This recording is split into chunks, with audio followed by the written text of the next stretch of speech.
Hello, folks. Once again to Johnny D Talks to the Stars, and today's star, a gentleman that you know here in North Mississippi and northwestern Alabama. His name, Guy Hovis. Welcome, Guy. Oh, thank you, John. It's nice to talk to you. Been a long time. It has been a long time, and how you been doing? Well, I've been doing well. I mean, I'm I'm getting old, and I'm grateful for that because I'm in pretty good health, and yeah, I'm doing fine. Well, that's good that you're doing well, and indeed, certainly you started your career here in the Tupelo area, being born and raised here in the Tupelo area. Do you have any memories of Tupelo the days back when? Oh my gosh, I have so many memories we wouldn't have time to talk about. But you know, I sang around town and in church from the time I was like 5 years old, and in high school, Buddy Palmer and Bobby Varell and Paul Ballard and I formed a quartet called the Cavaliers. Okay. Me playing my little ukulele, and we sang, and the Jack Reed and some other guys, I think, with the Civitan Club, paid for us to go to Memphis and enter the Mid-South Talent Contest, and we won the thing. So that was a wonderful memory. And then, you know, I sang for all the way through high school and different musicals. And when I got to college, I did the same thing. And, you know, all the way into my professional career, the people in Tupelo have just been so supportive. I mean, first time I was on Art Linkletter's House Party TV show back in, my gosh, I think it was 1967. Wow. He got just a boatload of mail on my first appearance. Cool. He didn't realize 90% of it was from Mississippi. And I mean, and so so that was your first big time appearance on national television. It was. Yeah, I was working this is a long story how I got there, but I was working in this little nightclub out in Santa Monica, and the owners let me sing late at night when all the professionals got through. And I was singing late one night, and the producer of that Art Linkletter show came in and saw me. Excuse me. And he called me over and he said, "I think you'd be good for our show." So he had me down there, and I knew nothing. I mean, about TV or, but the little band, Muzzy Marcelino and his band, made up arrangements for me. And I did that show at least once a month for about a year. Cool. Well, how was Art Linkletter? I mean, it looked like he was always a pretty easy, happy-go-lucky, easy-going person. Art Linkletter was a real stand-up guy. He was just a really good person, and he had a great little show there. Because most people remember the Kids Say the Darndest Things part of that program, which was kind of made it. All right, and then I guess you teamed up with a gentleman, I guess, back in the 60s also, right after about that time period, right? Well, yeah, when I did the Linkletter show for a few months, I found out that nobody in the record business watched daytime television. So I got no bites for any kind of recording deal. And there was another guy working at the little nightclub in Santa Monica, who I was sent by Tom Lester to go meet this guy when I first got out there, because I didn't know anybody. And Tom Lester had been a fraternity brother who had gone out there and gotten on the show Green Acres. And anyhow, so this guy named David Blaylock, and he and I got together and formed a team called Guy and David. We were on ABC Records, and we worked together for a couple of years until our manager priced us out of the business.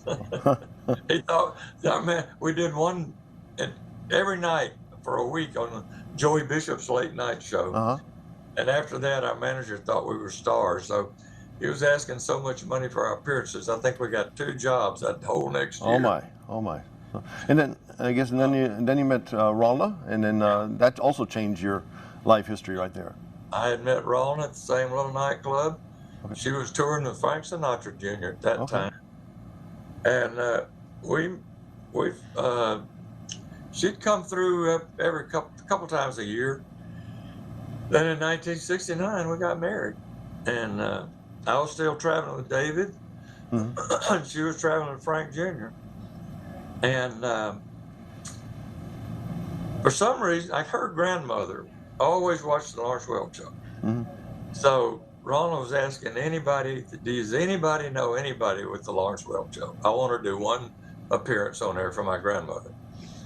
So we found out that one of the arrangers for Lawrence Welk came into the horn every once in a while. So we cornered him and got an audition with Lawrence. Cool. So I took my little guitar and Ronald, and we went down and sang for Lawrence Welk. And he said, that usual thing, it's don't have any place for you right now, but we'll call you. So we do. So we said, oh yeah. Well, about, I don't know, probably maybe 3 months, it wasn't long. She got a call. Mm-hmm. Andrew Willis had quit the show, one of the girl singers. And he asked Ronald to come down and do a shot on the show. Ronald was really a jazz singer at heart. Mm-hmm. So she really did not want to do the Lawrence Welk Show. But me and a bunch of her friends said, when Lawrence offered her the position, said, honey, this is a top 10 television show. I mean, sure. 40 people a week watch the show. The exposure from it can not hurt you. So she did. She joined the show. And I was still touring with David, so we didn't see a lot of each other that first year she was on the show. So she talked Lawrence into letting me come sing a duet with her on the Christmas show of 1969. And he got a ton of mail. After he'd never had a husband and wife team on his show. Mm-hmm. He'd already been on 15 years on ABC. So after he tried to head me back one more time to make sure the mail wasn't a fluke. And he got the same amount of mail, so he asked me to join the show with her, sing with her. So in February of 1970, Guy and Rona started their 12 years on regular weekly show, and that's big time. I mean, to be on national television for 12 years weekly. I mean, not too many folks have, I mean, I know Lawrence was beyond that, I mean, and before that, but still, my gosh, that's a long time period. Well, and that was 12 years of regular season shows. Uh-huh. Then we went into syndication, and the thing ran for another 12, 13 years. Okay. Something like, total was 27 years. My goodness. When it finally went off regular network television. Sure. Then we went on PBS, the Oklahoma Educational Television Station, produced the Lawrence Welk, what we called, no, it wasn't Memories. Can't remember what it was called, but anyhow, they got it on PBS. It was on PBS stations all across the country, and still is in reruns all across the country. It's amazing. How about any, stories with Lawrence Welk? Anything stands out, or pretty much just was regular work, or was it just, was he, how he, it looked like, looked like, just like Art Linkletter, looked like he was easygoing. Lawrence Welk, you could get to know Lawrence pretty fast and see that what he was all about was standing out there in front of that orchestra and dancing and conducting the orchestra. He just loved it. You could see a light would come on when he would get out there. And of course, he played these one-nighters across the Midwest for years, so he knew the music people liked. So once he did get a spot on television as a summer replacement show on ABC in 1955, okay. They figured, 13 weeks and we're done. Well, it became so popular that the rest is history. I mean, he went on and on and on. And it was one of the top 5 shows for a long time on network television. So it was working for Lawrence was really good, as I tell people, as long as you understood that it was Lawrence Welk Show, you get along fine. As long as if you ever thought you might be able to have a little say-so in what was on the show, you might run into a little trouble there, as a few people did. But Ron and I had a great relationship with Lawrence. Cool. Anytime we had one of the newer songs we wanted to do that we knew he didn't know, we'd just go into his dressing room and sing it for him. And I don't never remember him turning down one song. that we asked to put on. That's nice. It was great because he really loved Rolla. So if we really needed something, I'd send her in there. But it was a wonderful experience. It really was. And I mean, we toured, we did specials after, trying to remember when we did the first PBS special. Lawrence was, let's see, Lawrence had already died. That was 90, he died in 91. Okay, I'm not sure about that. I have to look that up. But he was 89 and he was born in 03, so maybe 92. So 92. So we did our first special from Nashville in 94. Okay. And from then on, every 2 years, we did a fundraising special for PBS, all the way up through 2008. So a good long run. Unbelievable. And really. I was going to ask you, and I know my folks watched Lawrence Welk Show, and my mom and dad, they were being from Croatia, and they also liked the appearances of Minin Floren, which a lot of European folks liked the accordion music because you didn't have that much accordion music on TV. I think it was Frankie Yankovic was one of the folks back in the day, and then Minin Floren. Minin was a wonderful guy, a fabulous musician. He was like the assistant conductor for the orchestra, so I loved Minin. We lost Minin a long time ago now, probably 15 years maybe. Yeah, he was a good one of that show. Also, the Lennon sisters. Now, I believe all the Lennon sisters are still doing okay, right? Or do you ever keep in touch with them? Oh, yeah. We used to. Well, when Lawrence Welk opened the theater in Branson, Missouri in 92, 92 or 94, maybe 94, we used to go up and work 2 or 3 weeks out of every year in Branson. And of course, the Lennon sisters are there. They were part of the show. And I had known all those girls through Lawrence's son, Larry Welk, and I were really good friends. Well, Larry was like the Lennon sisters' mentor. He's the one that got them on the show in 1955. So I got to know all those girls. Diane, Peggy, Janet, Kathy, and even Mimi, who's joined the Leonard sisters after Dee Dee retired back in maybe 2000, somewhere in there. But I still see them, they're not working together anymore. They're not doing any shows anymore. But they're still living in Branson. At least Kathy and Janet are. I think Peggy moved back to L.A. Mimi's still in Branson. Cool. Just a great family. That whole Lennon family, so wonderful. The people are so wonderful, and they're so talented. It's just amazing, the talent in that family. And I remember the old rumor back in the day, I remember as a kid hearing that they were related to John Lennon, which is no, they're not related to John Lennon, right? That's at least what folks know, right? No. They're from the Venice, California Lennons. Because they were popular and John Lennon was popular about the same time and everything like that. So, and again, you had some, you're being from Tupelo, Mississippi, and Elvis being from Tupelo, Mississippi, you would think that you guys would have met, but you tried, but it never worked out, did it? In 1956, at the Tupelo, Mississippi, Alabama Fair and Dairy Show, I think it was called then, Elvis came back for his big homecoming in Tupelo.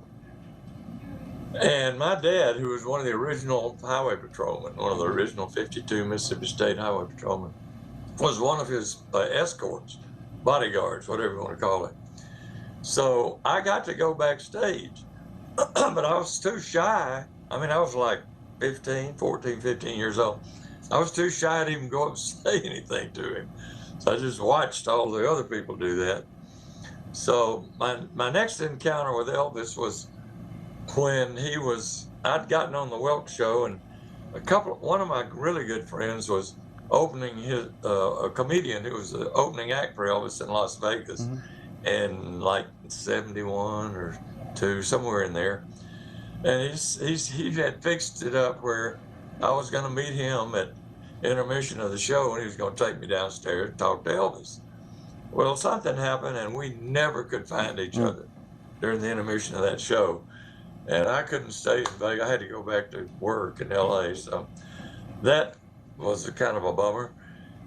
But I also, one of my little sidelines there in LA was the original bass singer for the Jordanaires, named Hugh Jarrett, moved to LA in, I don't know, maybe early 70s, maybe late 60s.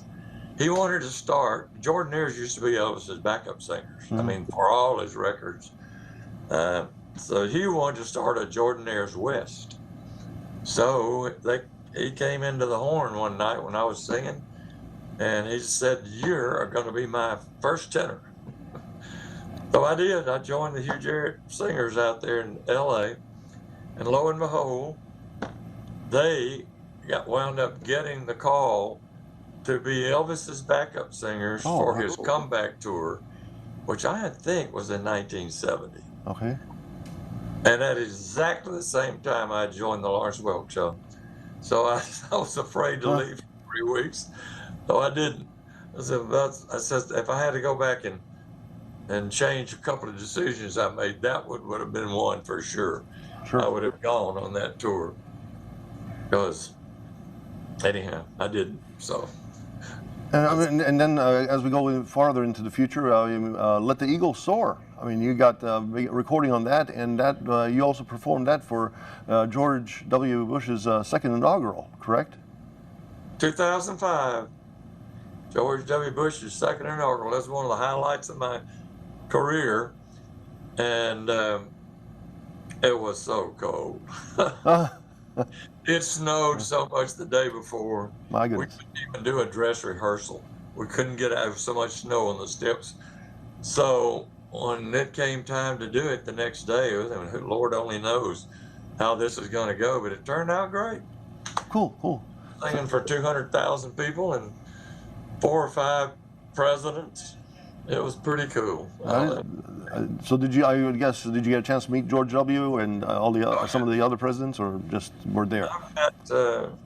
I've met every president going back to Gerald Ford, Ronald Reagan. Wow, that is. Reagan, I guess, was my first. That's rivaling Bob Hope up there. Bob Hope was so good to us. I mean, I'm just saying, but it rivals Bob Hope. I mean, Bob Hope used to always talk about he knew all these presidents. You knew that's going back to Gerald Ford and Ronald Reagan. That's pretty good. Bob Hope was a big Guy and Ralma fan, and he had us on so many of his shows. And I don't know how. It's something. I wish we'd had cell phones with cameras in those days. I have no pictures with people like Bob Hope and Lucille Ball, Jack Benny, all those people that we knew and were with a lot of times, and not one picture. My goodness! I mean, nobody had a camera, at least so you can have this proof, or. Well, we didn't have enough sense to have a photographer following us around. Wow! Like my old friend, the late Jerry Clower, used to do. He took a photographer with him everywhere. Well, that's what you should have done. Go back in time, I guess. You got a photographer going with you and everything. And then I guess from Lawrence Welk to meeting presidents and knowing presidents and performing for presidents. I mean, you even recorded some movie theme songs, like one for one of the Benji sequels from an original Benji, correct? Well, it was the last one called Benji the Hunted. One of my fraternity brothers at Ole Miss, named Joe Camp. Okay. Joe is the Benji man. He created the Benji movies, and he wrote all of them. He and his wife Carolyn produced them. So somebody else, and I'm thinking it might have been Ronnie Millsap, was supposed to sing this song on that last movie, but something happened and he couldn't do it. And Joe called me. Said, "Are you in town?" I said, "Yes." He said, "Come over here. I want you to record this song." So we did. That was my one and only movie soundtrack. Well, I mean, and I remember seeing that movie many years ago, and I said, "Wow," because I remember meeting you on the morning show, not only knowing you from Lawrence Welk and knowing that you recorded that theme song to that movie. And again, also you toward here after you did all the Lawrence Welk stuff, you worked for Trent Lott for many years, correct? Yeah, in boy, mine is so bad. 88 is when Trent ran for U.S. Senate. Of course, we've been fraternity brothers friends since we were 18 years old. Alrighty. So I'd always gone and campaigned for him when he was running for Congress down on the coast, Pascagoula. So when he ran for Senate in '88, I was going through a big transition of what I was doing. I didn't know if I was going to stay in LA. I'd already been to Nashville and kind of given up after 3 months up there. It was going to be like starting all over. This is after Raul and I had divorced and was kind of searching for stuff. And anyhow, Trent called me one day. He'd been in the Senate 2 years, I think. So that would have been 1990. And they asked me what I was doing. I said, I'm just knocking around, doing a few gigs here and there. He said, I've been trying to run my state offices out of Washington. He said, I need somebody on the ground down there to run these state offices. Would you be interested? And I said, Trent, I don't know anything about politics other than your campaigns I've been in. I said, I've been in show business for 25 years. He just looked at me and smiled. He said, you'll do fine. I didn't really know what he meant about that, but it was an education. It really was a wonderful education. Working with bureaucracy that I knew nothing about. It's like one of those things like I wish I didn't know now, but I didn't know then. Well, I mean, they're going from an entertainment industry to more of a different kind of entertainment industry, obviously politics and everything like that. What does your future hold? I mean, are you planning to do any more in Branson, or is there still anything going on in Branson, or is that? Ron and I were still working a good bit up until 2020 when COVID hit. So it became, the venues all shut down. It really became difficult to find work. Okay. Even though I was working for Trent, but he was still letting me go out and do concerts and doing all the West specials. So I only had to be gone a couple of days. So Ron and I just decided in 2022 just to hang it up. So I hadn't done any traveling, performing. All I do about now is I sing around town here. I sing a lot at my church, sing for whoever, different groups, mostly senior adult groups. A lot of them call me, and I go out to these retirement homes and sing for them, take my little sound system. And I'm sure. It's really rewarding to be able to do that. And I sing enough that I've kept my voice in pretty good shape. And I told my wife, sis, I said, if I ever get to where I feel like I'm embarrassing myself, I'm going to quit. That hasn't happened yet. So I'm almost 83. Wow. I've had a good. I thought you were 39 like Jack Benny. Yeah, I have been blessed. Yeah, well, indeed, you've had a blessed life. You've gone through and seen a lot of things, and again, it certainly has been a pleasure to have you here on my show. And hopefully, people again will maybe find Lawrence Welk somewhere. I guess if not on PBS, I know there's in a lot of other places beyond Mississippi on PBS. Well, but if you're close to Memphis or Birmingham or Mobile or any of those places, you can pick it up. And you can also pick it up on YouTube, because I mean, some of the stuff just in the last couple of days, looking up all your performances on YouTube there from back in the day. People tell me all the time that I saw you on YouTube the other day. Said, man, you had a lot of hair. You're just like mine. It changed a little color through time, but I remember you used to come up here for to the morning show for many years and performed with Kay Bain and the morning show band, and I just said, well, one of these days I want to talk to Guy, and it's been a pleasure to talk to you, Guy, and it's good to find out about how you're doing and everything like that, and hopefully many more years of performing. Been a pleasure, John. Thank you for calling and setting this up. I was honored to be an interviewee. All right, well, thank you again, and you take it easy, okay? Hey, John. See ya. God bless. God bless, too.